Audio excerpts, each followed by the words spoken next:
Welcome to the University Activity Center in Tempe, Arizona, where we come inside for Pac-10 basketball on Fox Sports. It's the Oregon State Beavers and the Arizona State Sun Devils. And hi, everybody. I'm Steve Viviak. This is George Reibling. Today, we peek into the future. We have two very young basketball teams that have struggled this year, but remember the names: Corey Benjamin, Carson Cunningham, Mike Batiste, and Jeremy Veal, because that's the future of the Pac-10. Well, if in fact that's the case, Steve, then Pac-10 basketball is in good hands. How new are all these faces? Steve, we're going to have 10 starters out there today, and only 3 of them have participated in a Pac-10 basketball game before this year. Well, one of them is Jeremy Veal, who's very good and will move from the 2-guard spot today to the point. Well, throughout your 4-year career in college, Steve, players are asked to make sacrifices, and Bill Frieder's asking Veal to make a sacrifice to move from the point guard position to the off guard position. It might not be good for Veal, but it's good for ASU basketball. Well, Arizona State might be struggling, but look at this enthusiasm. They love their basketball in the Sun State. We'll come back with Oregon State and Arizona State. But first, let's hear this. Is being brought to you by John Hancock, worldwide Olympic sponsor. Insurance for the unexpected, investments for the opportunities. And by Henry Weinhardt's Private Reserve, the West's first premium beer. And welcome back to Tempe, Arizona, at the University Activity Center, where we have Arizona State with a record of 9-9, 1-5 in conference play, and Oregon State, they are 1-5 and 5-9 overall. Right now, let's listen for this afternoon's starting lineups from public address announcer Jeff Scott. Now, ladies and gentlemen, here are the starting lineups for today. At forward, a 6'6" junior from Fresno, California, 00, Terrell Woods. At forward, a 6'6" junior from Fontana, California, number 35, Sonny Benjamin. At guard, a 6'4" freshman from Beaverton, Oregon, number 15, Ron Grady. At guard, a 6'5" freshman from Fontana, California, number 25, Corey Benjamin. And at guard, a 6-foot freshman from Ogden Dunes, Indiana, number 43, Carson Cunningham.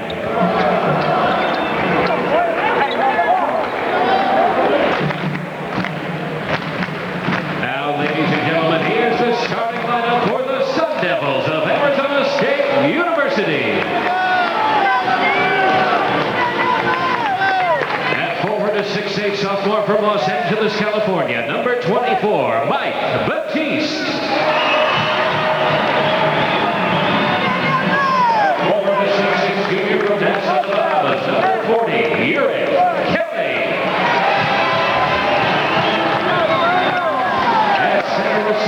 Senior from Freeport, the Bahamas, number 44, Roger Farrington. At guard, a 6'1" freshman from Union City, California, number 5, Eddie House. And at guard, a 6'3" junior from San Dimas, California, number 21, Jeremy Veal.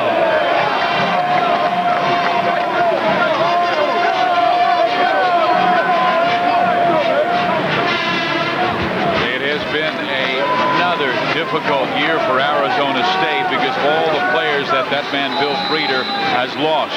But he's in his 8th year here at Arizona State and has done an excellent job. In 1994-95, he sent a team to the Sweet 16 that won 24 games, but so many injuries or problems since, and he is dealing with only 7 or 8 players. Meantime, Eddie Payne's story is simply the color of youth. They are such a green team. He counts on 8 newcomers, 5 true freshmen, and also 3 junior college transfers or transfers from other schools. And our Henry Weinhardt's key matchup, how about the battle of point guards? True freshman Carson Cunningham against a veteran Jeremy Veal. 2 of the finest on the West Coast. Carson Cunningham, the number 5 freshman scorer in the nation, Steve. And there is Jeremy Veal. He hit for only 13 points in their loss on Thursday against Oregon. Took 19 shots, only made 6, but the whole team barely shot 25%. And it is controlled by Arizona State. As you take a look at that series history, this is game number 47. Last year, Arizona State won by 18 in Corvallis, but was roughed up in Tempe before winning in overtime 63-58. An early personal foul on Corey Benjamin, reaching in for the defensive deflection. Steve, when we transfer to the other end of the court, I fully expect Arizona State to surprise Oregon State a little bit with a man-to-man defense. Yeah, they've been running that 1-1-3, and that had some concern for Eddie Payne because his ball club has mainly played against the man defenses this year. And I suspect that all their preparation has been to attack the 1-1-3. And the Sun Devils are going to open in a man-to-man. Well, here's Beal moving it off to the left, and Eddie House from outside. And his name is House, and he'll be a household word around the Pac-10. This young man is a fine, fine scorer. Played his high school ball up in the San Francisco Bay Area. Well, that was one reason they wanted to move him from the point to the 2, was to give him a little more freedom outside. He had really struggled from three-point range, but hits his first, and now the Sun Devils with a rebound and 3-0 lead. Steve, did you see the acceleration on Corey Benjamin when he went up for that jump shot? You don't see jump shooters accelerate as high in the air on his shot anymore as Corey Benjamin. He really exploded off the floor. Just an 8. The orange. Cunningham inside to Woods. Back out Corey Benjamin. Check it. It's his brother Sonny. And Sonny only has taken now 10 3-point attempts this year. Eddie House comes down, missing. Farrington knocks it in the air. Corey Benjamin ahead to Carson Cunningham. Corey misses. Brother Sonny rebounds, but then loses it to Jeremy Beal, who will get it to Mike Batiste. Arizona State with a nice beginning. One of the reasons Jim Phillips said the ball club wanted to start man was just to get the guys more active. They were disappointed in their energy and their left. He does have some quick hops. And he has, and not only does he have quick hops, he has a green light. So what you do right away, Steve, is you free up his mind offensively because he has the green light to put it up whenever he wants to. Not too many freshmen get that green light. I see a lot of Harold Miner and Corey Benjamin. The ball is knocked out deep. It's interesting you should say that because he has been compared to Harold several times this year. Just each one of you take that task on. Just outplay the guy that's guarding you. It was very interesting what they did yesterday. They did not practice. Instead, they watched 3 hours of tape. And much of it was at the California game and how well they played in the contest and the energy. And Jim Phillips said as soon as we put in the tape from Thursday's game, the kids immediately identified that, hey, Cunningham, good pass low to Marshall, who reverses it in. And it is 15-9. Oregon State has cut Arizona State's lead to 6 points. We've got a timeout on the floor. 11 minutes and 31 seconds left. Let's see if Eddie Payne's got what it takes to bring his Beavers back. Quick edge. Talking about Batiste, Steve, I was going through the press book, getting myself prepared for the game, and I noticed he's not even in the press book. They just got him in December. Well, how about Alan Lewis, who's a guy who doesn't look for his shot very often. He goes deep here for a 3-pointer, and Alan Lewis, only averaging 3.5 points per game, is already at his average after 1 shot. Steve, we're just about at the halfway point of the first half, and Carson Cunningham has yet to score. Nice spot up. Got his legs into that shot and a nice follow-through. When you get those opportunity shots, you have to knock them down.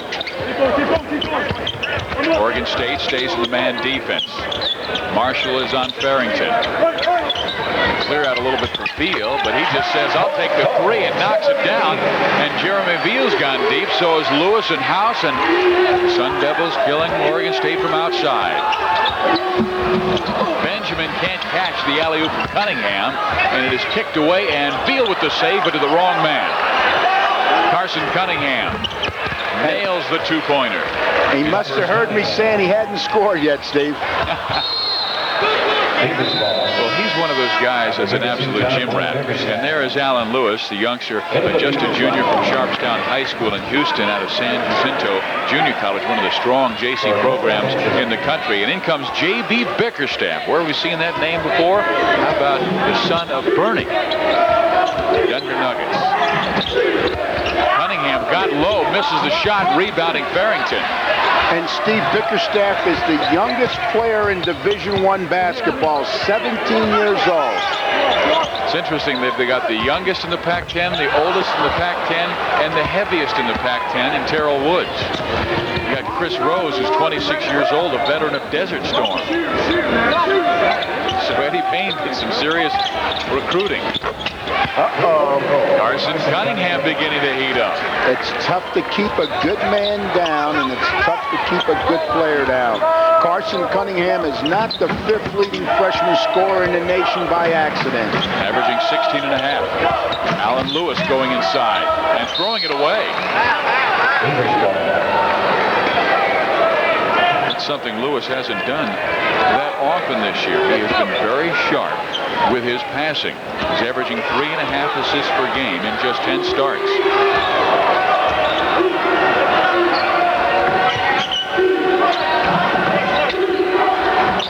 Ron Grady missing the 3. And it was out on the end line. It belongs to Arizona State. Oregon State are going to have a difficult time in this game unless the three-point shooting gets better. Remember, what was it, 10 days ago they beat Stanford, and they had great three-point shooting from guys like Grady and from Corey Benjamin. Well, Grady's been probably their most inconsistent offensive player, Steve. He'll go out against Cal, and he'll score no points, and then he comes back the next game, and he gets 22 against Stanford. Against Stanford, I'm sorry. Oh, and Jeremy Beal is called for a carry. We don't see that very often. I mean, you watch Brevin Knight and Kenny Wilkins, they practically will take the basketball from underneath and turn it over, and you don't see it called. And actually, just very calmly coming up the court. And as the two of us know from our conversation with Booker Turner, the supervisor of officials in the Pac-10, it's a point of emphasis this year, palming the ball. So Oregon State down 7. An opportunity to get right back in this game as Jerome Vaden is in now. Sasha Petrovic from outside. When you're 6'9" and you can go deep, you've got a real weapon. And Petrovic has his first 3. When he first arrived at Oregon State, they had great expectations of him. But with Eddie Payne, you better defend. Eddie House. Got it again. They've got to go to this guy. He's hot. House hit his first 3, then a long distance 2, and now goes deep from 2-point range again. It's 23-17. Todd Marshall missing. Beal rebounding. Almost stolen by Cunningham, and then Beal loses it out of bounds, and he forced the turnover.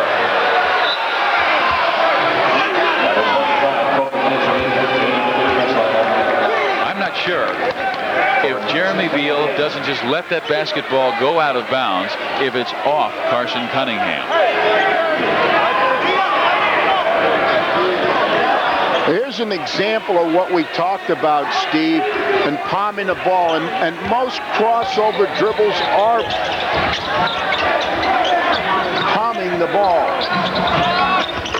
Corey Benjamin. Well, Oregon State's beginning to heat up. We just mentioned the fact they needed to get hot from deep. And Petrovic and Corey Benjamin have hit to cut the lead to 3. Boy, the three-point shot has just absolutely changed the game, hasn't it? Here's Eddie House missing inside the three-point arc. And Corey Benjamin is knocked down, and a personal foul will be called.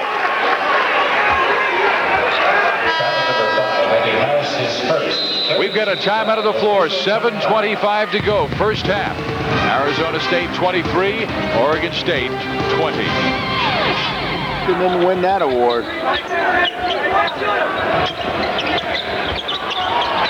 Corey Benjamin outside, missing. Rebounding Farrington.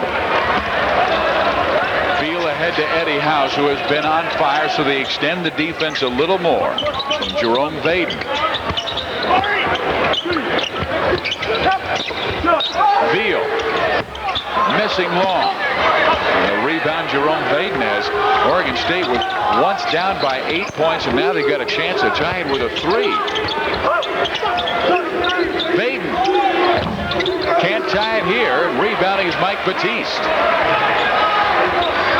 Saying, where's my point guard? And finds him in Jeremy Veal. Batiste, wow. Man, that was way out. That was NBA range, and I'm not sure they wanted their post guy taking such a quick shot. Well, he is a good three-point shooter, though, Steve. He's shooting 37% behind the three-point line. Batiste at 6 feet 8, 230 pounds, a junior from Long Beach, California. He had reconstructive knee surgery just last March and wanted to get his grades up. So he sat out the fall semester, went to Compton Junior College, and really the battle was between Arizona and Arizona State. And Lute Olson knew his high school coach, Jim Ferguson, very well, and thought he had really the edge. But I think Batiste was looking at the weapons he would have to battle at Arizona to get a starting spot, and he could walk on and start immediately here. He probably made a good decision, Steve. I think that it's obvious that it's worked out well for him. He's really not in top physical condition right now. He's really kind of playing his way into shape. One of his worst games was his last against Oregon, just 1 for 11 from the floor, and he said he played like an old man. Batiste gets it ahead to Lamar Richardson. Big front line now with Uric Kelly, Lamar Richardson, and Mike Batiste. Beal's going to take it all the way, and he is fouled. Corey Benjamin will pick up his second foul.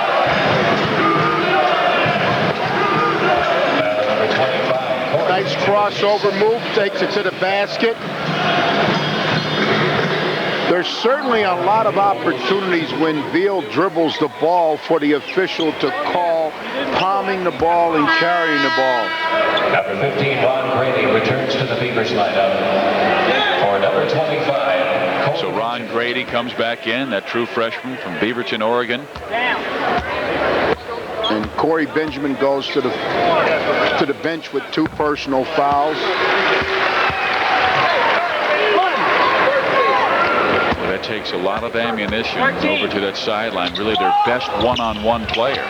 Veal makes 1 of 2. Lamar Richardson says, let's have a 3-point play, and gives Arizona State back a 5-point edge. Well, he came in off the bench, Steve, and had 10 points against UCLA this season.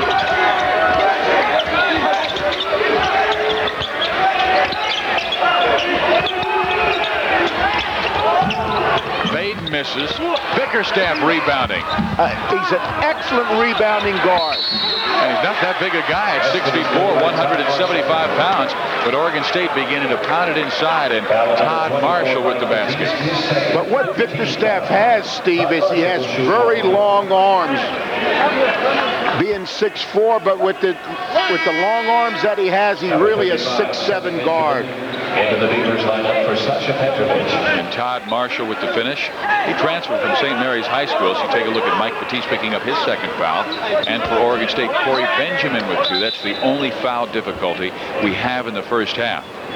Marshall, big guy, 6'8", 250. Average only 3 points per game, though, at St. Mary's College in Moraga. That's the kind of walk-ons you like to get.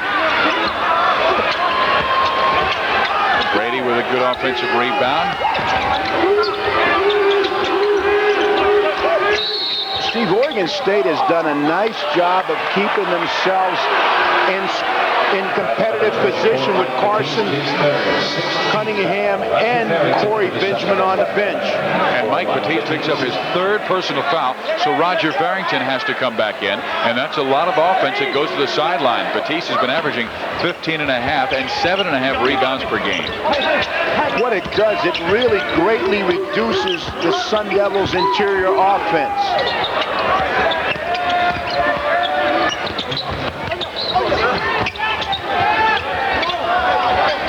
This is Sonny Benjamin kicking it out deep.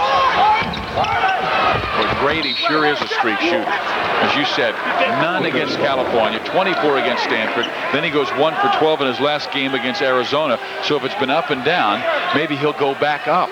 because he has started cold in this game. When he's good, he's really good, and when he's bad, he's really bad. The girl with the curl in the middle of her forehead. Here's J.B. Bickerstaff. Now Baden being defended by Eddie House, and they'll call the foul on Eddie House. The second personal foul on Eddie House. Mike Batiste with 3. He's in the sideline, and Bill Frieder may have to make some more moves. Nice penetration in there.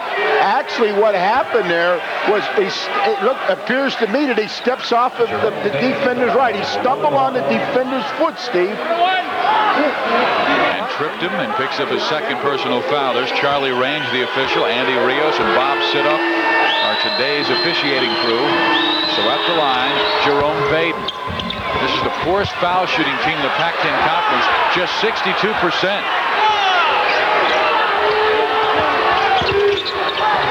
Good pass by Sonny Benjamin, and J.B. Bickerstaff with a wicked two-handed jam.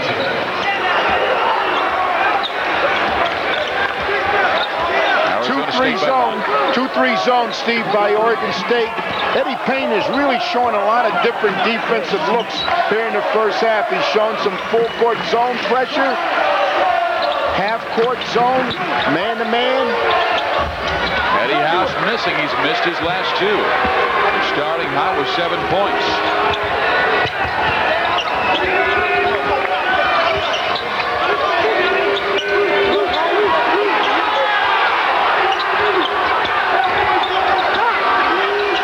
He decided to take it himself.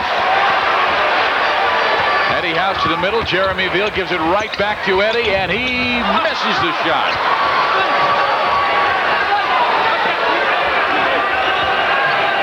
Sun Devils by 1. Inside 4 minutes to play in the first half. And there's a 20-second timeout called out by Oregon State. What are the adjustments you've seen after 16 minutes of play that Oregon State and Arizona State must make to win this basketball game? Well, I think from Oregon State's perspective, the number one thing that they've got to do defensively is that they've got to take away the easy baskets that Arizona State was getting earlier in the game. Get up, pressure Veal, make Veal operate off the dribble. They have the luxury now going out and pressuring more on the perimeter, Steve, because Batiste is out of the game, and he's their principal scorer inside. Well, George, that takes us right to the John Hancock Pac-10 trivia question. Which 5 Pac-10 players had fathers who played in the NBA? Well, obviously, we know Henry Bibby was one of them. Oh, so you're teasing them, huh? Well, we've got John Wooden Award profile. You talked with Bill Frieder, the coach of Arizona State. Take a look at women's basketball in the Pac-10 Conference. We have a whistle and a foul, and it will be called against Todd Marshall, who is pushing off on Lamar Richardson. Foul on the Beavers, number 44, Todd Marshall, his first 14th foul. It is Todd Marshall. 3:43 left. This is a full timeout. The Sun Devils leading by 1. Oregon State's defense much better than at the start of this game. Marshall now defending Lamar Richardson. Nice patience by the Sun Devils. They're really testing the patience of the Oregon State defense. They're waiting for them to make a critical mistake. Eddie House with 7 left in the shot clock.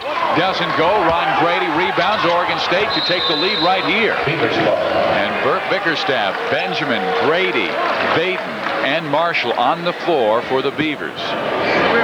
Payne, he's used about 10 players already in this game. He's gone to his bench quite a bit. Corey Benjamin now on the bench with 2 fouls. Steve, Eddie Payne has to feel good about where his team is right now. Down 1 point with 2:24 to go, and you have your 2 most productive scorers on the bench, Carson Cunningham and Corey Benjamin. They're averaging 31 points per game combined.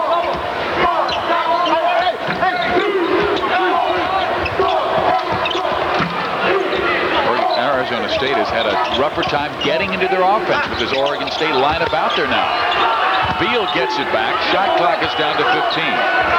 Farrington gives it right back to Jeremy, and he has it swatted away by Sonny Benjamin, and Bickerstaff picks it up.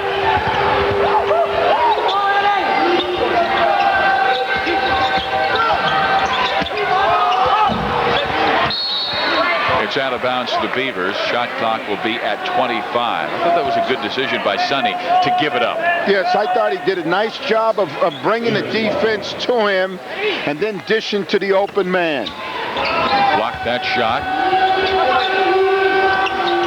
Vaden misses terribly, almost by 8 inches, and the basketball is rebounded by Oregon State. They're doing a much better. We've got the 2 worst rebounding teams in the Pac-10 conference here today in Oregon State and Arizona State.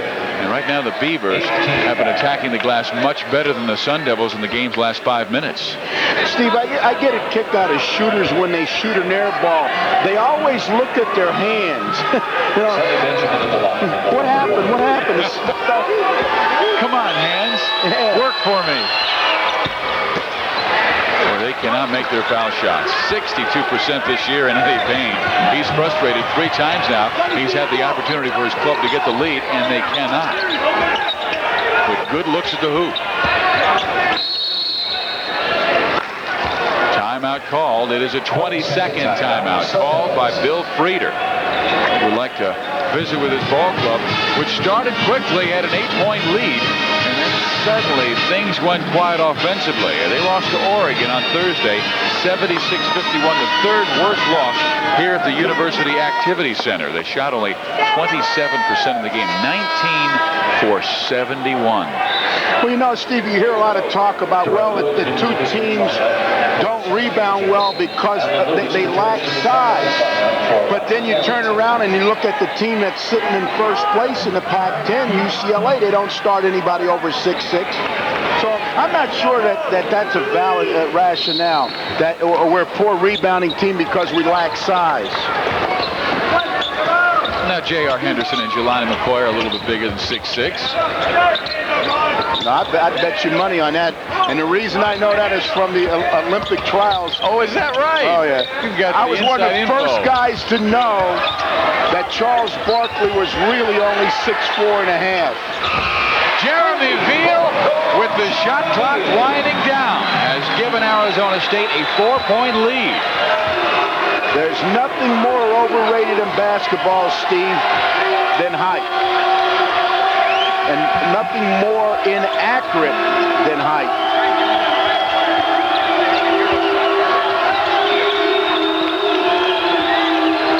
Jerome Vaden.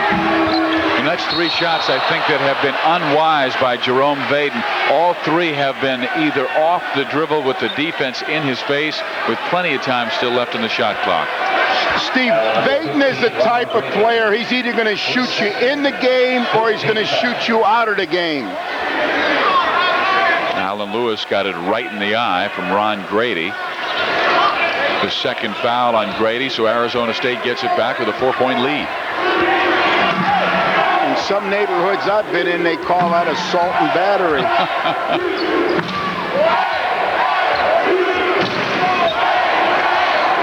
Bickerstaff defending Veal and doing a nice job. There's only 1 second separation in shot clock and game clock, so Veal's going to take that last shot for his Sun Devils. Either he will or a member of his team will. They'll call a foul on J.B. Bickerstaff. JB stands for John Blair, son of Bernie and Eugene. Bickerstaff, his first 16th foul. That was just a 16th foul, so they had a foul to give, and Bickerstaff picks up just his first. 1 more, and it's 1 plus the penalty. Beal gets it. Now Eddie House for 3, missing. Marshall rebounding. Bickerstaff better hurry it up the floor, and does to Vaden, who is whipped by Farrington, and a foul will be called. And I'm not sure if Lamar Richardson didn't just tie him up, and we should have had a held ball situation.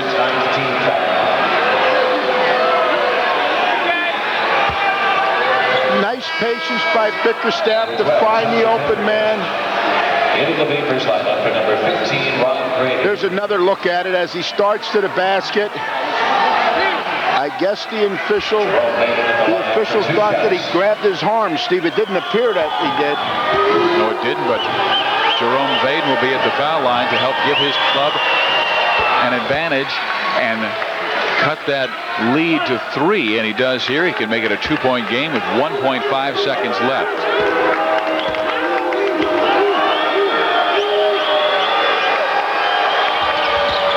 Jerome makes them both.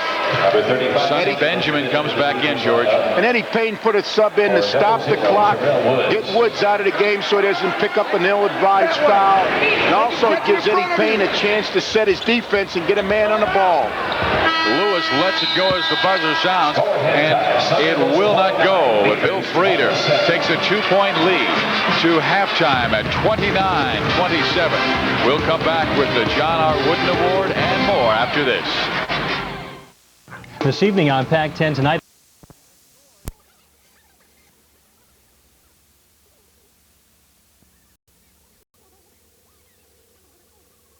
Now, use your credit card. Get 54 issues of SI for only $1.47 an issue. Save 50% off the cover price. Fabulous. I'm excited. There's nothing in the world like Sports Illustrated. Get into it. ESPN's NCAA Basketball. Brought to you by Pert Plus Shampoo and Conditioner. Great hair, no fuss.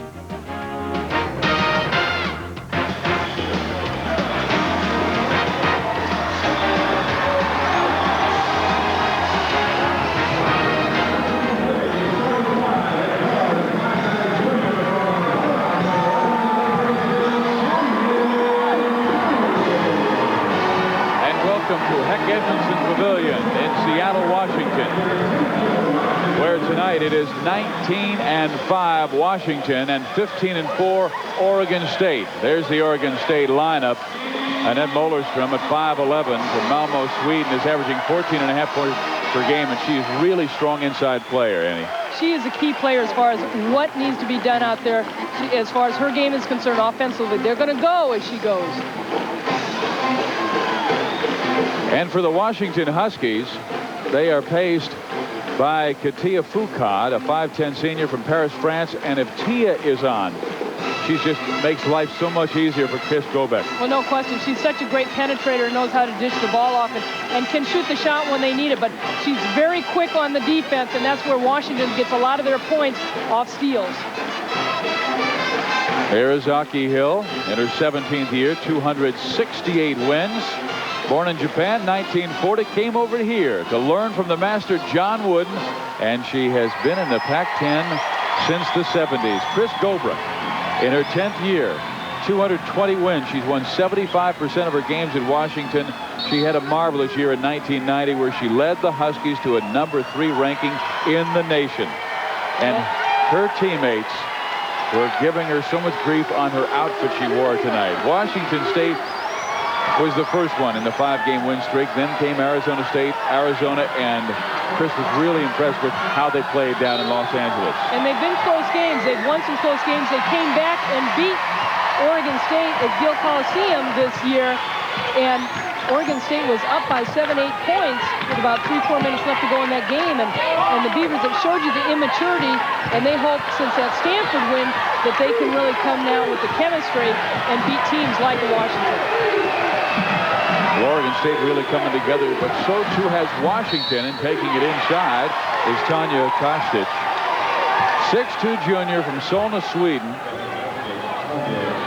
And Tanja only had 16 points in that last game against Washington, a 5-point loss in Corvallis. This is where Tanja Kostic is so tough. She gets to the free throw line, but she'd be averaging about 25, 26 points. I was talking to the assistant Mike Abramson, and he was saying she cannot shoot free throws.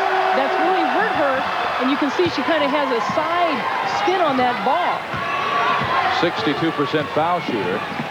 She has given Oregon State a 3-point lead to start this ball game. They immediately go right back to Rhonda Smith, and Rhonda is called for the foul. And that will be something interesting because, as you said, Kostic averages getting to the line almost 10 times per game. Rhonda Smith will have to defend her. That's their best player. If she gets in early foul trouble, she's got to sit down. That's right. The bench is okay for Washington. Maybe Oregon State might be a little deeper. I think they're both about the same on bench strength, but Washington, as we talked to Chris Goldberg earlier, said that they cannot afford to get into foul trouble.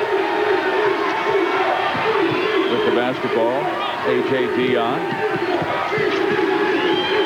Dion struggling with it momentarily and gets it over to Mollerstrom. Good man-to-man defense by Washington. Boy, she's really very, very clever in that paint, and Tanya has 5 points, all of them for the Beavers to start this game. Well, we've got a lot of international players out here. Croatia, Sweden, France, from all over, even the United States. But you see that little European step, you know, that they can get away with a little bit. We're the foreign team in this game. I mean, Oregon State, their 2 forwards are from Sweden. Their 2 guards are from, or their center and their guard are from Croatia, and Dion is from Oregon. And Kostic has started this game perfectly. 7 straight points, and Oregon State out to a 7-0 lead. Well, Boki Vidic is doing a good job feeding the players, and that one player has been Tanya Kostic to get the ball in her hands. And Kostic now floats over and covers Laura Gonzalez. Boki goes behind her back trying to hit Tanya, and she can't recover the basketball on the sideline. Vidic is only averaging 6.5 assists. Last year, she was second in the nation with over 8 assists a game until she blew out her knee and missed the last 7 games. And it's been slow for her to come back this year. But she is a supreme point guard. Way outside with a jump shot. And look at Oregon State is just breaking down, Steve, every time they get an offensive rebound. And one of their weaknesses is rebounding. They're really concentrating on trying to keep Washington off the offensive boards. When Kostic scores on each occasion, that's helping out the defensive rebounding. And here comes Oregon State with a 7-0 lead. Washington off to a very slow start. They haven't scored in the game's first 2.5 minutes. Kostic, this time missing, rebound Gonzalez. And the Huskies taking it straight in, and finally cracking that long drought is Tia Foucault, senior from Paris, France. Again, talking to the Beavers coaches earlier, they said we have to stop penetration. There, Tia Foucault just takes it right past A.J. Dion.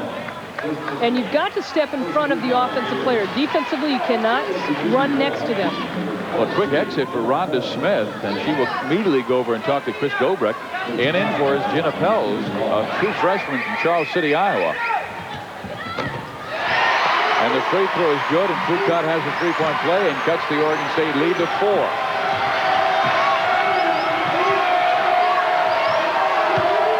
Boki Vidic with the basketball. She'll drive. Washington will only play player-to-player defense, and this time they get beat by fronting the low-post player Leilas, and she's been a really terrific story on this 6-game win streak. Shannon Kelly going down. Boki Vidic stepping right in, and Kelly going down hard. She started every game this year, and Shannon Kelly, they need her outside shooting. And Oregon State is a lot like Washington, where they get a lot of points off turnovers, off those steals. Gonzalez fell down. That's where she traveled and turns it back over to Oregon State, who has a 6-point lead at 9-3. 16.5 to play here in the first half. This is Chris Gobrecht directing how to play some defense, and they've got to cut down those turnovers. Did you guys play against each other when she was at USC and you were at UCLA? I don't remember, Steve. I guess we did. My mind is like a sieve. Everything goes through it. Oh, Kostic has it ripped away, and it'll be a hell ball situation, and that will give the basketball back to Oregon State. Laura Gonzalez, a 6'3" senior, guarding Kostic. Kostic gets by her, but she brings the ball right to the defense, and Gonzalez says, "Thank you very much." Well, she is always going to the basket. Great lean. Picks up the fouls. This time she has it stripped. Foucault comes in with a loose basketball, but turns it right back over to Mollerstrom. Kostic missing the front of the iron. Well, after making her first 3 field goals, she's now missed her last 3 shots. Well, Chris Goldberg up complaining, saying that Gonzalez was pushed down and that ball should either be Washington's ball or a foul. And fouls for both teams are a concern for the coaches because they play such aggressive style and playing that man-to-man defense. But Oregon State is the type of team, though, that they can go and have practice for zone. They were working on a lot today in their shoot-around practice. 2-3, 1-3-1, and here goes Boki inside. Layup is good, but will they count the basket? No. Well, Boki Vidic has fouled out of 6 games already. Good control that time until she went up in the air. We've got a time on the floor. Here's Vidic going to the lane and picking up the charge, but Oregon State has a 6-point. Control is everything. Once you got it, everything else just falls in place. That's why I use this stuff, Pert Plus. One smart shampoo, control-enhancing conditioners for hair that's easy to handle. It just works. My hair does what I want. That's enough for me. Pert Plus. Straight hair, no fuss. What happens when you crash a car at 35 miles an hour? You get airbags, safer fuel tanks, child restraints. The Insurance Institute for Highway Safety, co-founded by State Farm, helped make these and many other safety advances possible. And now State Farm is helping to fund a new safety research center for the Institute. We want to help make sure that the only accident you ever have is one you can walk away from. These days, people who really understand money carry the Discover Card. That's because the Discover Card Cashback Bonus Award is just that, cash. Everyone can use more cash, and there's no annual fee. That's why the Discover Card is the choice of people who really know the drill. It pays to discover, accepted wherever you see the Novus Network sign. Oregon State has a 6-point lead, and they knew they needed a quick beginning for Aki Hill. And Tanya Kostic with 7 of the 9 Oregon State points. They need a quick beginning because they lost by 33 points. For the early lead. Milling behind the glass, missing, and McCullough wrenching it away from him. Jump ball out of bounds for the next.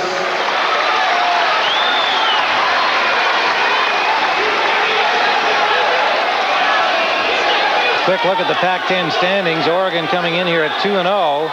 Washington at 1-2. So a huge game for both teams. And if Oregon wins this game, they'll be the only other undefeated team so far. UCLA and California play each other today. Ball 13, Watts picks up his second personal. Oregon is really trying to create something, Tim. You know, they came down on those 2 series, passed the ball away, ball out of bounds, turnovers, and then they've come down and kind of settled down a little bit. They know what they want to run. They came back down and set up a double high post, and they're still looking for Milling, their big guy inside, and Wilkins handling the ball to try and create something. Wilkins makes the first, has only 5 points, and you see a season average 16-3. He had 20 in the victory against the Cougars of Washington State Thursday night. And those are the first 2 points in the second half for him.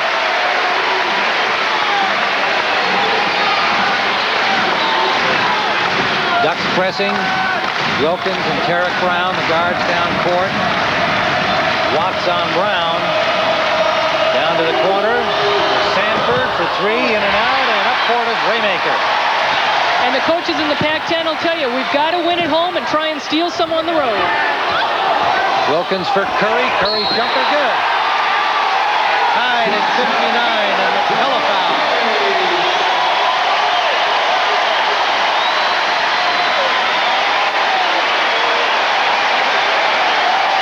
Foul number 50.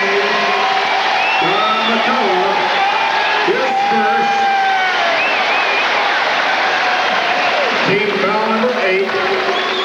At the line. Mark Curry is going to get the nice pass from Wilkins. Good pump fake right there, makes a nice little jumper. And then you see McCullough and Milling really underneath, kind of manhandling each other. Milling going down to the ground, and that's why he's at the free throw line. First foul on McCullough. Milling widens the Oregon lead, 7:30 to go, and now the sixth man here. The crowd at MacArthur Court will be a factor the rest of the way. 60 to 59. And a 2-point margin for Oregon. Milling getting the Ducks back in front.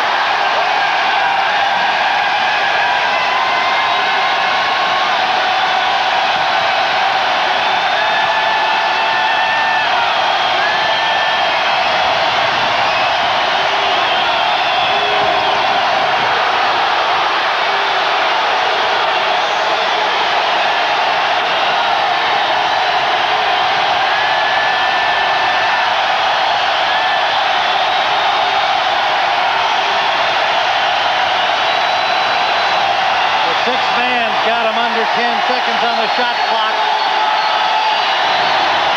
3.5 and a miss by Watts. Rebound, Oregon, and a foul call. Wilkins picks up his third personal. Well, a big call either way. If Oregon gets the play, this crowd, we thought it was loud before, it would have gotten even louder because they had the momentum. Now it just stops everything. Good patience by Washington to play through that noise. Bob Bender said if you can't play in a gym like this and you're not a kid that loves the game.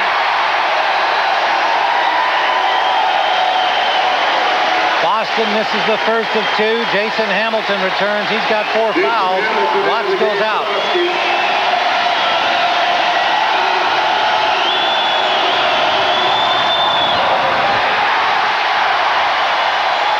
Oregon by 2, 6:55 to go. Curry.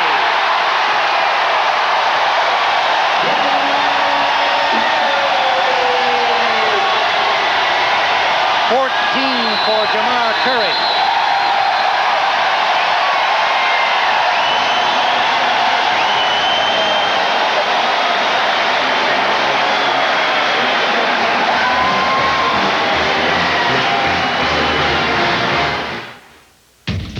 Their break going. Cunningham stays in at the point. Terrell Woods, Sonny Benjamin also in the game with Corey Benjamin. This is Sonny, and it is swatted out of bounds beautifully by Roger Farrington, who leads the conference in blocks with more than 4 per game. And you can see why he let Sonny Benjamin get around him, and then he blocked the ball once it left the shooter's hand. He has excellent timing and very long arms. And a risky defensive maneuver because he's playing with 3 fouls. He and Batiste both in foul trouble. Take a look at the first half stats. Both teams shooting 36%. The rebounding's almost even. Oregon State with 4 more, and that's how they came back in the game. And had an 8-point lead down to 2. Eddie House being defended by Carson Cunningham. That ball knocked away and is saved by Veal, but it's over and back, and it belongs to the Beavers. It was nice hustle by Veal, Steve, but if he had let that ball continue out of bounds, it would have been Arizona State's ball, as it was tipped by Carson Cunningham. Good catch by Benjamin on the low pass from Terrell Woods. The first minute into this second half, a 2-point lead for Arizona State. Corey Benjamin is a lot more patient on offense, Steve, than he was 2 weeks ago. A foul against Arizona State, and it's Uric Kelly who's playing some fine defense on Corey Benjamin. What Corey Benjamin's doing now, Steve, he's allowing the game to come to him. He's not playing at an accelerated pace. The game is best played, Steve, at a variety of speeds. The game is rarely played well at one speed. Well, earlier in the game, you compared him with a guy you had, Harold Miner. It was interesting because Corey was named the Pac-10 Player of the Week, scoring 57 points against Cal and Stanford. That was the most by a Pac-10 freshman since Harold Miner for you against the Oregon schools. And there's Pop. Sonny. Well, number one, Corey Benjamin's hard to guard. Number two, in a three-guard offense, he'll end up having one of the other team's forwards guarding him a lot, and that'll create a definite mismatch. He'll be able to beat the forward off the dribble with his quickness. You think eventually he could be a point man? He's a 6'5" player right now that plays the 2 and 3 spot. I think that he could. It certainly would probably take him another 2 years to really pick up the mentality of a point guard. Mike Batiste jams in the miss, and it's a 4-point lead for Arizona State. Sasha Petrovic working it over at Cunningham. Cunningham had an opportunity and now drifts it in. It misses. And here's a kid who's averaging 7 free throw attempts per game, and he hasn't got to the line yet. Meantime, Veal is lighting it up from the point. He's got 12 to go with 6 assists. And Steve, if you notice, most of Veal's points are coming after he gives the ball up at the point guard position. Grady misses. And Arizona State's Roger Farrington is fouled as he pulled the rebound down. The Sun Devils on a run that has given them their biggest lead of the afternoon. 11 points at 38-27, and still in the first 3.5 minutes of the second half, Oregon State has not scored. It was 29-27 at the break. Arizona State comes out hot to start the game and hot in the first 5 minutes of the second half. Jeremy Veal almost floated it in. I think he's accepted the responsibility moving back to the point guard spot. I don't think there's any question that he is. He's their most experienced basketball player, Steve. He has to bring leadership and order to the floor, and he's done an excellent job of doing that today. And also, Steve, he's done a wonderful job of picking and choosing his shots. He hasn't taken a poor shot yet in the game. And Bill says likely next year Jeremy will move back to the 2 and Eddie to the 1. House, the 6'1" freshman from Union City, California, and Jeremy Veal. He was a huge scorer in the state of California. Just a terrific basketball player at San Dimas High School, averaged 30.5 points per game, the California Division II most valuable player.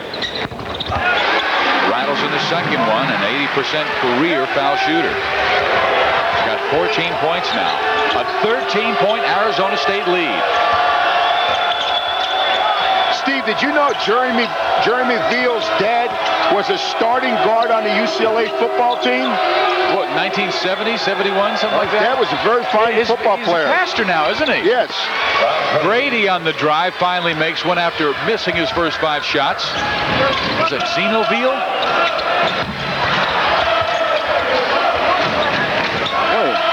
Baptiste is not bashful. The Russians picked that shot up on Stonearm. I think he's a little better than Bernie at the same stage. You have to let Bernie know about that. I'll bet he'd be glad to hear it. Carson Cunningham off the dribble, hitting the basketball to Sasha Petrovic. Oregon State came back on some great three-point shooting in the first half. Can they do it now? They're going to pound it low to Terrell Woods, and nothing happens on this opportunity. An 11-point lead for Arizona State. Steve, the defensive storyline for Arizona State is the fact that they've taken Carson Cunningham totally out of this basketball game. And Eddie House is starting to light it up again. House has gone deep twice from three-point range. He's got 10 to go with Veal's 14. That's 24 for their starting backcourt. Grady has hit his last 2 after missing his first 5, and it's 43-31 Sun Devils. Batiste was thinking about it.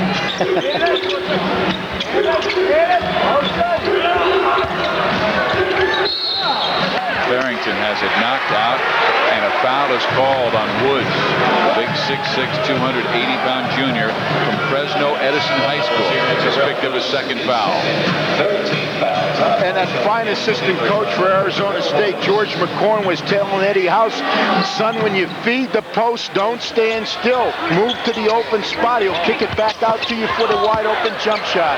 Well, Uric Kelly showing some bad hands there, couldn't catch it, then fumbled with it, and he had an open look to the hoop, but it took too long, so Sun Devils will start their offense again. There's Uric Kelly from Nassau in the Bahamas. House, is he going to take another shot? Yes, he is. And he banks it home this time. 12 for Eddie House. So Bill Frieder's smiling about that decision to move him to the two-guard spot and Veal back to the point. There's a tap in by Todd Marshall. Todd Marshall's given him a very valuable contribution off the bench. Batiste can't get the hook to go. Cunningham pushing. And a foul on Eddie House. And Bill Frieder was looking for a goaltend down the other end as Todd Marshall slapped the backboard as that shot went up in the air. So Eddie House has 3 fouls. That goes with Mike Batiste with 3 and Roger Farrington with 3 fouls. And Bill Frieder will take Uric Kelly and House out of the game and bring G. Gervin back on along with Alan Lewis.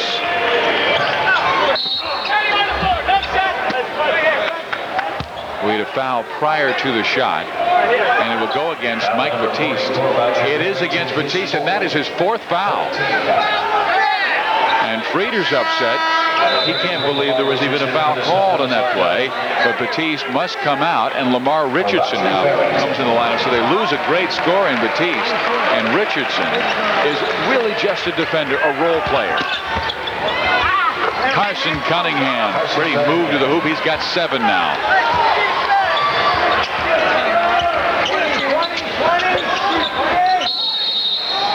20-second timeout. Sun Devils. Timeout on the floor. It's just a 20, 13 minutes and 38 seconds left in this basketball game. A 10-point lead for Arizona State. What's Bill Frieder thinking about right now? Well, I think one thing he's got to remind Mike Batiste about his foul situation. I think what he really wants to do now is continue to have good spacing in the offense, make sure you get a good balance inside and outside. At the defensive end of the floor, make sure we block out and the guards go to the basket and rebound. Now, George, with Batiste out of the game, they've got Lamar Richardson and Roger Farrington. Batiste is coming back in, and he's playing with 4 fouls? Wow. Apparently, he has only 3 fouls. That was just the 3rd. I think they call the last one on number 44 and not 24, Steve. Here's Jeremy Veal. Veal misses off the right side of the iron. It is picked up by J.B. Bickerstaff.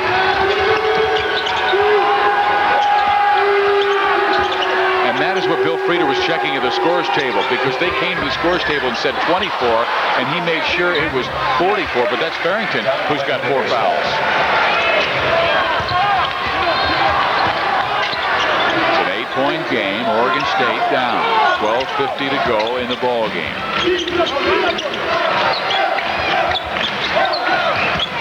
I'm a little puzzled, Steve, that Corey Benjamin's been on the bench so long. Batiste is short. I am too. First 2 points for G. Gervin, who's been averaging 9 per game. It's a textbook attack against the press, Steve. It took 3 passes, and that resulted in an easy basket for ASU. They've got another opportunity. They got it to the right man in Veal. He misses. Marshall rebounds. Carson Cunningham. He'll be at the line. And I believe these are his first 2 foul shots. 2 times this year, Carson Cunningham has been to the line 17 times in a game. He has a unique ability to make players foul him. The one thing that has been a staple of his offensively, Steve, is his ability to beat his man off the dribble and penetrate. But he has not been able to do that here today.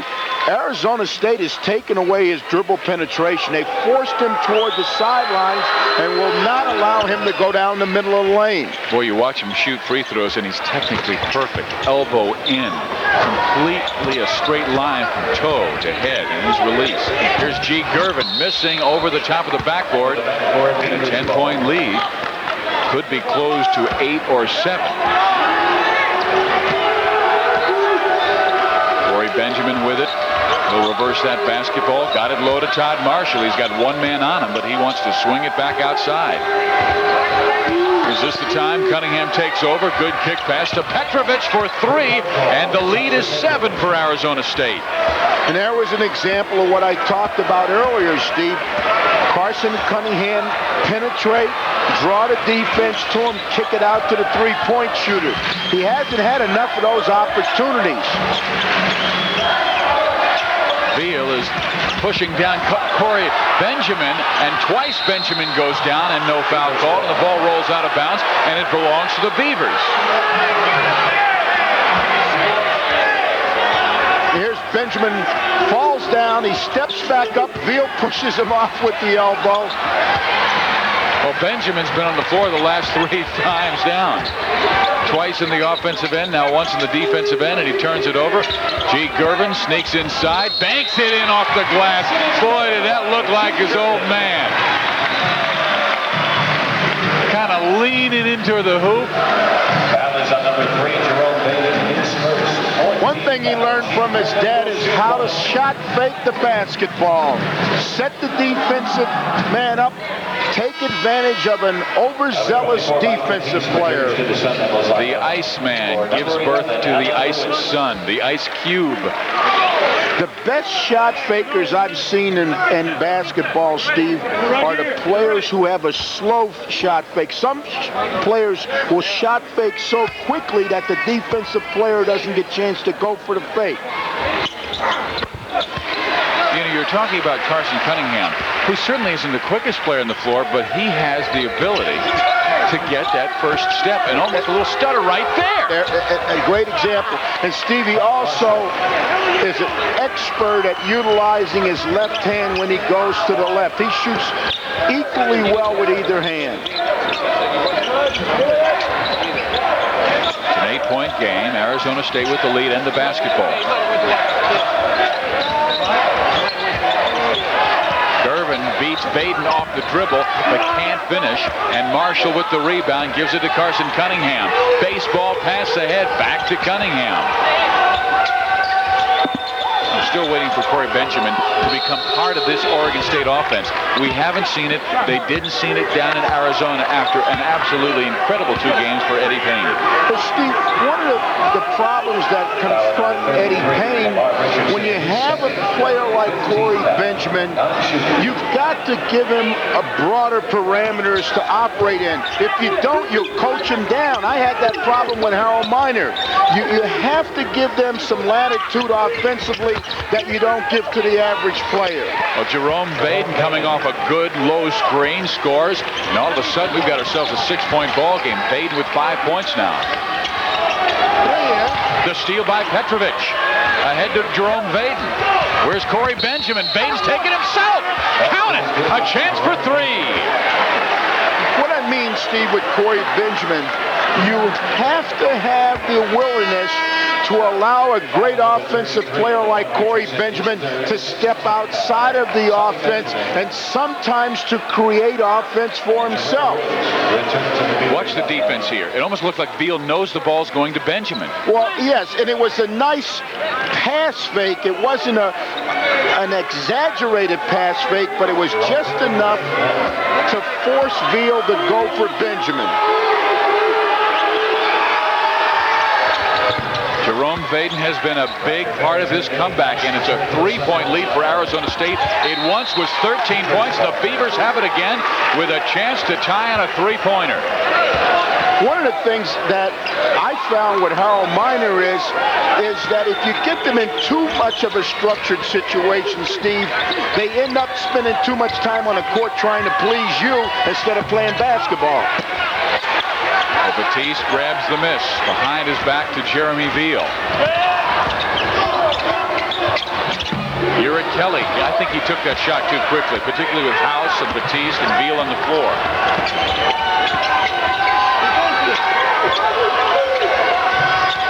So you have Corey Benjamin in a situation now, Steve, where he's not even looking to score.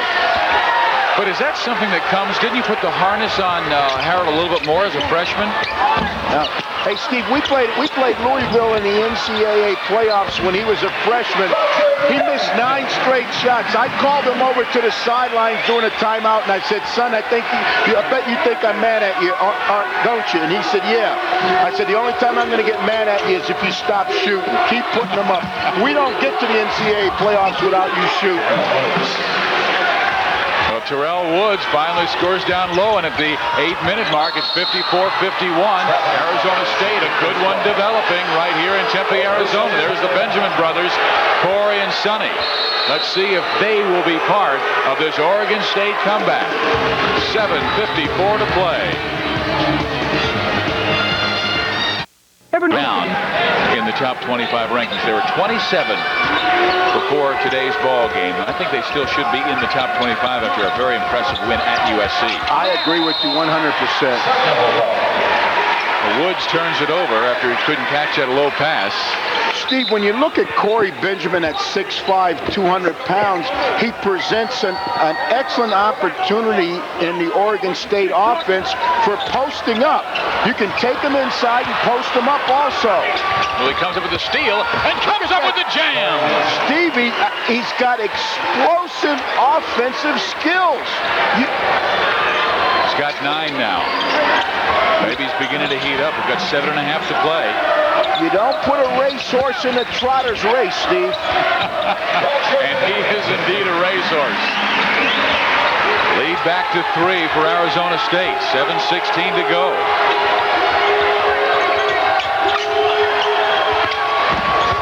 Boy, Woods has had a rough time down low. He has to finish that play. Here comes Eddie House into the forecourt left. Alan Lewis, excuse me. House is off on the right wing, and now he'll get the basketball. He had a good look, but then Baden applied the pressure. That's not the shot they want. Farrington is an inside player, and with Lewis, House on the floor, and Batiste, they're the guys who should be taking the outside shots. Steve, Terrell Woods is a tired puppy out there. Look at him. He's the last person down on defense every time. He's out of the defensive stance. Fatigue has become his enemy. And he's defending multi-talented Mike Batiste, who's going down the low post. House with the jumper. Got it. Eddie House with 14.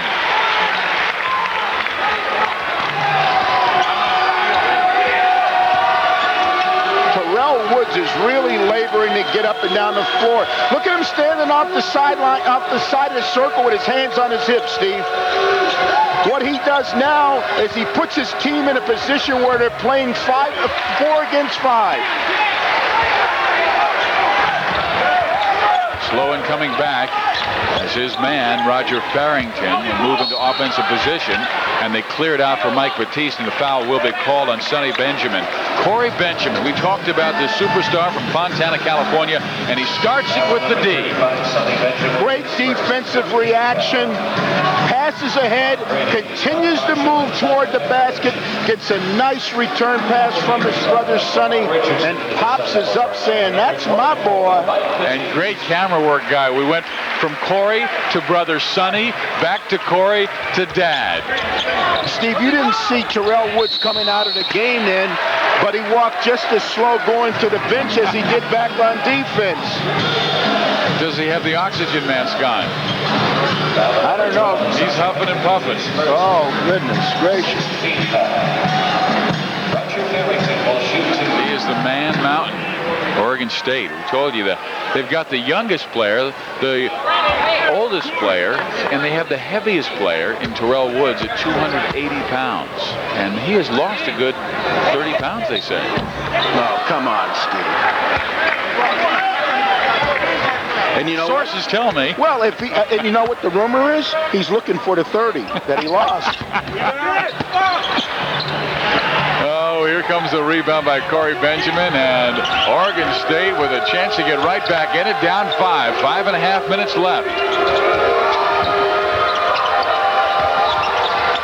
Grady loses the basketball, picked up by Todd Marshall. He's taking it in, misses with the left hand.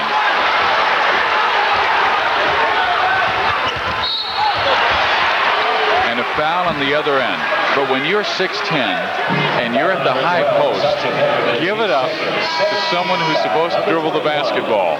Well, it was a nice move off the high post by Todd Marshall. I think that Todd felt like he got fouled as he went to the basket. It's a nice move off the top of the circle there, and it appeared that he got fouled. Back in the game comes Jeremy Veal, and now to the free throw line, Alan Lewis. He's got 4 points as he nails the first foul shot. Arizona State is a 65% foul shooting team. We told you Oregon State the worst in the Pac-10 conference at 62%. Corey Benjamin on the break. See ya! Steve, I'm hesitant to say this, but I'm telling you, the guy's a racehorse. You got to turn him loose. Live with some mistakes. Well, he's beginning to prove it as he's bringing Oregon State back in this game. It's 59-55. They calling that foul on Farrington.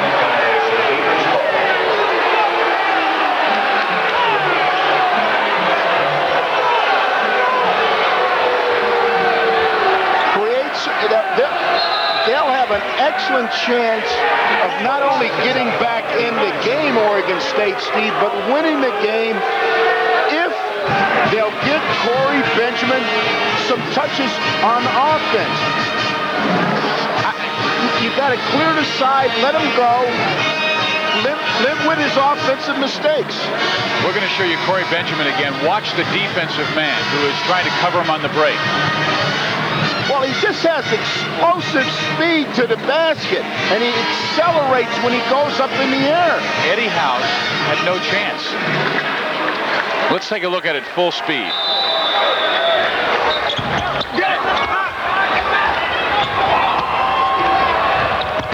That's NBA type of performance right there, Steve. And you see his dad like ho-hum. I've seen that before.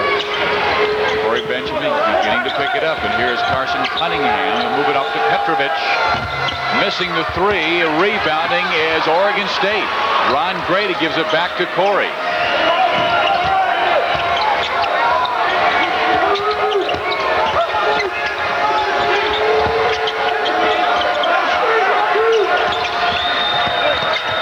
Cunningham. No, but he's fouled, and he will be at the free throw line. Oregon State is doing a better job here in the last 6 minutes, Steve, of getting Carson Cunningham and Corey Benjamin involved in the offense in a more meaningful way. George, I remember talking to a coach at the University of Cincinnati, an old friend of mine, Tony Yates, who had a talented basketball player, and I said, will this young man become great when he realizes he has to have the ball late in the game? And he said, no, Steve, he will become great. There's Mike Batiste, who's got ice on his knee. He said he'll become great when everyone else on the floor realizes he has to have the basketball. And sometimes the other Oregon State players have to realize, get it to Carson, get it to Corey. They have to have the ball in crunch time. Eddie Payne may know that. Carson Cunningham may know that. Corey Benjamin may know that. But to the other three. And what the discussion is about right here, Steve, is that Petrovic is saying that he was forced into the lane by Jeremy Veal. He said that, ref, he grabbed my jersey and pulled me into the lane. So Arizona State takes over with 4:20 to go. 59-56 Sun Devil lead.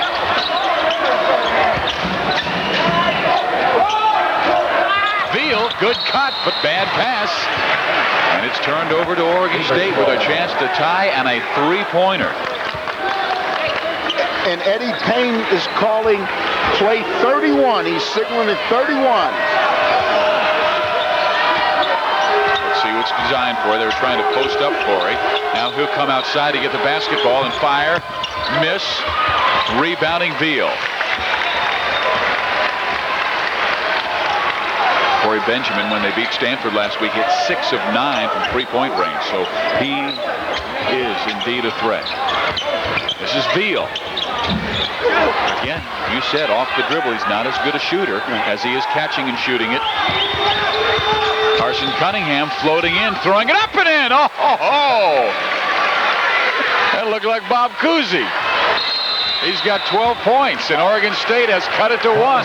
3.5 minutes left in this ball game. A 20-second timeout has been called by Arizona State.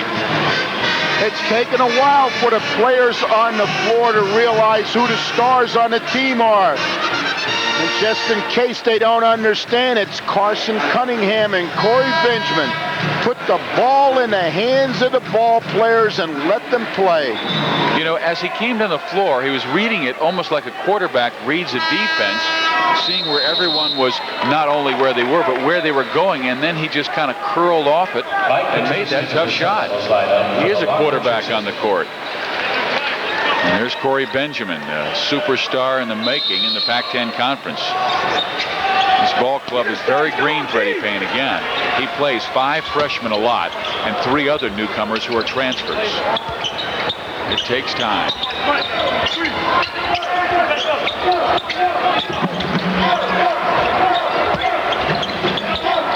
Eddie House, short, rebounding is Sasha Petrovich.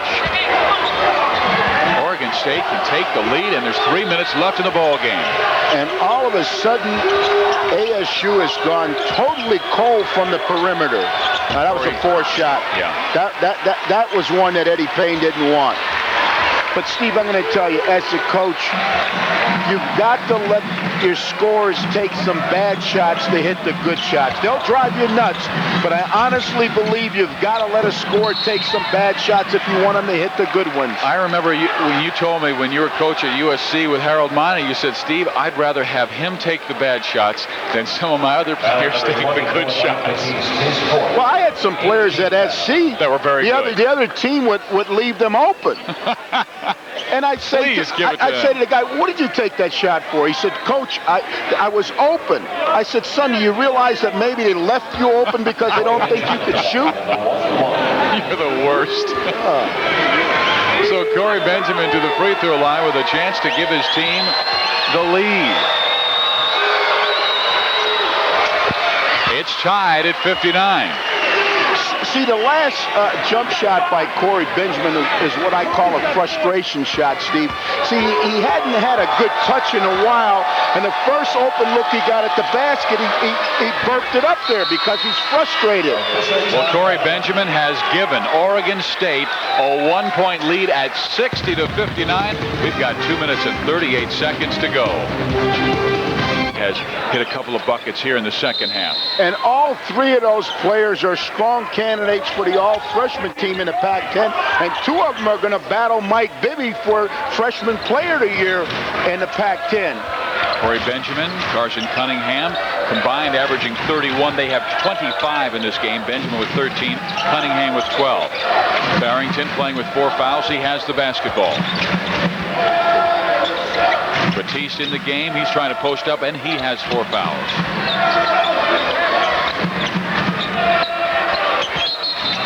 And Veal traveled with the ball. And again, we see an example of what happens when you force Jeremy Veal to operate off the dribble.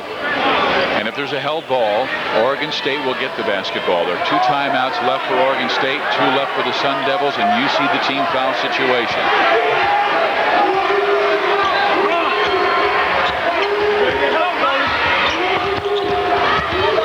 Carson Cunningham, pretty move, but he cannot get it to fall. And Petrovich diving for the basketball. Now Farrington is tied up, and there will be a held ball, and it will be the Beavers basketball with 1:55 to go, and Oregon State holding on to a 1-point lead. They have gone now, George. Oregon State trying to break a 14-game road losing streak that dates back to last year on December 18th when Eddie Payne won the ball game. lost 10 in a row in Arizona against either the Cats or these Devils. Petrovic walked. That was the Yugoslavian two-step. Steve, this would be a huge win for Oregon State if they can win this basketball game, because when they leave here, they have 6 out of their next 8 conference games at home. And that puts them in striking distance of at least a 10-win season. And they only won 4 last year. Won 5 already this year, and with a younger ball club. Shot clock is down to 12. Beal wants his offense in a different spot. Now he'll break them down, throw it up, and miss, but a foul is called. And Jeremy Beal, who is an 82% career foul shooter, is at the line. Foul number 15, Ron Grady, his 4th. It breaks him down with the dribble penetration, draws the body contact, and gets himself to the foul line. Jeremy Beal.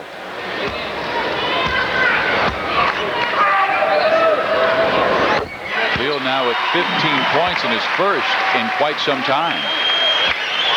And if there's anyone that knows how to handle winning and losing and keep basketball in its proper perspective, it's Bill Frieder. We just saw him on the screen. Well, his point guard, Jeremy Beal, has given the Sun Devils a 1-point lead at 61-60.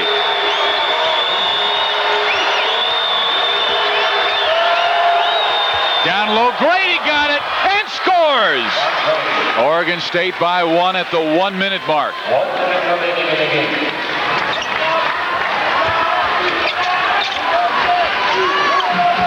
Now Beal comes off the screen, and he gets fouled again, this time by Corey Benjamin, who commits his 3rd foul, only his first of the half after picking up 2 quick ones in that first half. Foul number 25, Corey Benjamin. They tried Grady on Beal, and he fouled him. Now they try Corey Benjamin on Beal, and he fouls him. This is the guy that Bill Frieder wants at the line, and Eddie Payne trying to tell his offense what he wants them to do next time down the floor. And Jeremy ties the game at 62. I think Eddie Payne switched Corey Benjamin on to Jeremy Beal because Corey Benjamin's 6'5", and he's a more imposing figure defensively. It's a little tougher for Jeremy Beal to shoot over top of Corey Benjamin.